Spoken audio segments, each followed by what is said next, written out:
भाजपा छत्तीसगढ़ में क्या नया बदलाव करने वाली है? क्या अजय चंद्राकर का कद अब बीजेपी के अंदर बढ़ रहा है?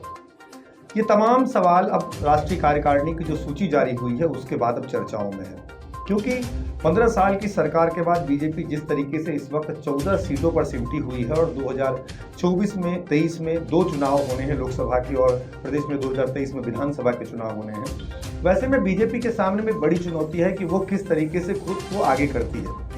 आज राष्ट्रीय कार्यकारिणी की जो सूची जारी हुई उसमें सरोज पांडे को जगह मिली, लता उसेंडी को जगह मिली और अजय चंद्राकर को जगह मिली, जबकि रमन सिंह राष्ट्रीय उपाध्यक्ष के रूप में काम करते रहेंगे।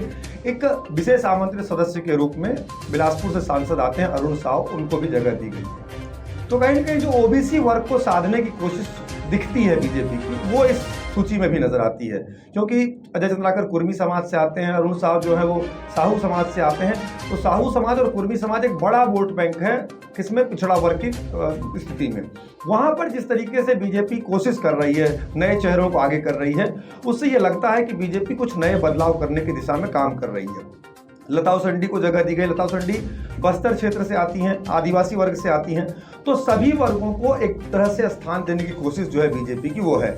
लेकिन सवाल यह है कि वर्तमान जो नेतृत्व है बीजेपी का प्रदेश में, वो क्या काम ठीक ढंग से नहीं कर पा रहा है? क्या आने वाले समय में हमको बदलाव देखने को मिलेगा? ये तमाम जो चर्चाएं हैं वो इस सूची के बाद में जो है शुरू हो गई हैं। सवाल यह है कि बीजेपी अपने अंदर क्यों बदलाव चाह रही है? तो देखेंगे आप कि बीजेपी के पास में बहुत ज़्यादा कुछ अब बचा नहीं जिसके जरिए वो मैदान में आ सके, इसलिए जरूरत है कि कुछ नए मुद्दों को लेकर आए। हम फिर इसमें देख रहे थे कि धर्मांतरण के मुद्दे पर भी बीजेपी खासी आक्रामक नजर आई, लगातार प्रदर्शन हुए। उसके अलावा अभी कवर्धा में जो हाल फिलहाल में जो घटना हुई, जिस तरह से तनाव की स्थिति बनी, वहां पर भी बीजेपी के नेता पहुंचे। और क्या धर्म का इशू ही बीजेपी के लिए टॉनिक है, ये एक बड़ा सवाल फिर से उभरा।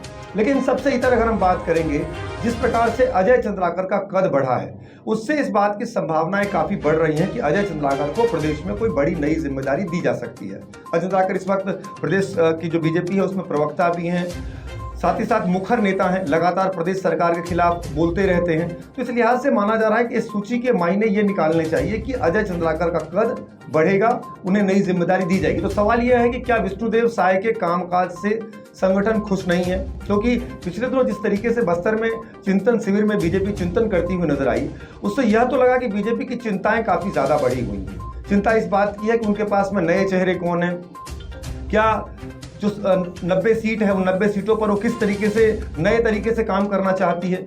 बीजेपी संगठनात्मक दृष्टि से काफी मजबूत पार्टी मानी जाती है, जहां पर वो हर एक बूथ स्तर पर अपनी उपस्थिति दर्ज कराती है। लेकिन जो हाल उसका 2018 के चुनाव में छत्तीसगढ़ में हुआ, वो पार्टी के लिए चौंकाने वाला था, जहां पार्टी 15 साल से सरकार में थी, 3 बार मुख्यमंत्री रहे डॉक्टर रमन सिंह, लेकिन पार्टी सिमट करके इतनी बुरी स्थिति में आ जाएगी, इसकी कल्पना खुद पार्टी के शीर्ष नेतृत्व भी नहीं की थी। यही वजह थी कि लोकसभा चुनाव में तमाम नए चेहरों को हमने लोकसभा चुनाव में टिकट के लिए सामने देखा और उसमें से भी 10 सीट, 11 में से 10 सीट जीतने में बीजेपी कामयाब रही। सवाल यह है कि अभी बीजेपी के लिए चुनौतियां क्या है?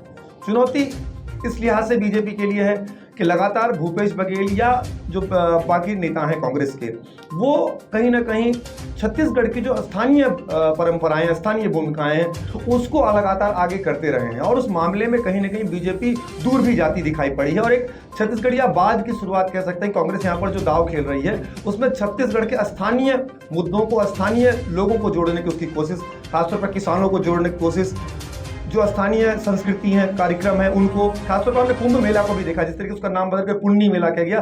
तो बीजेपी के लिए चुनौतियां काफी ज्यादा हैं। तो चुनौतियों के बीच में बीजेपी धर्मांतरण या अन्य मुद्दों को लेकर जिस तरीके से आगे आ रही है, उससे लगता है बीजेपी भी समझ रही है कि इन मुद्दों के सहारे वो 2023 का किला जो है वो फतह नहीं कर सकती।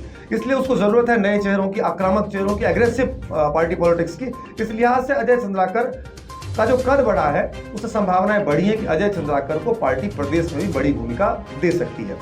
बहरहाल ये देखना और भी दिलचस्प होगा कि रमन सिंह क्या अब साइडलाइन माने जाएंगे, क्योंकि रमन सिंह हर कार्यक्रम में नजर तो आते हैं, लेकिन जिस तरीके से पार्टी उन पर अब लगता है कि दाव नहीं खेलना चाह रही है, क्योंकि चेहरे के रूप में उन्हें प्रोजेक्ट नहीं करना चाह रही है। इसलिए बीच में जब पुरंदेश्वरी का भी बयान आया तो इस बात की चर्चाएं काफी बढ़ी कि पार्टी अब नए चेहरों पर दाव लगाने की कोशिश में है। और कांग्रेस भी यहाँ पर ओबीसी प्लेटफॉर्म्स को लगातार खेलते रही। खुद मुख्यमंत्री भूपेश बघेल जो है इस वक्त तो ओबीसी वर्ग से आते हैं, और हम यूपी के चुनाव में भी देख रहे हैं कि ओबीसी वर्ग को साधने की कोशिश लगातार सभी पार्टियां कर रही है, खुद बीजेपी भी इस दिशा में है। इस लिहाज से छत्तीसगढ़ में भी राष्ट्रीय कार्यकारिणी में जिन लोगों को जगह मिली है उससे ये बदलाव देखने को मिल रहा है कि ये जो ओबीसी वर्ग को साधने की कवायद है वो छत्तीसगढ़ में भी बीजेपी कर रही है।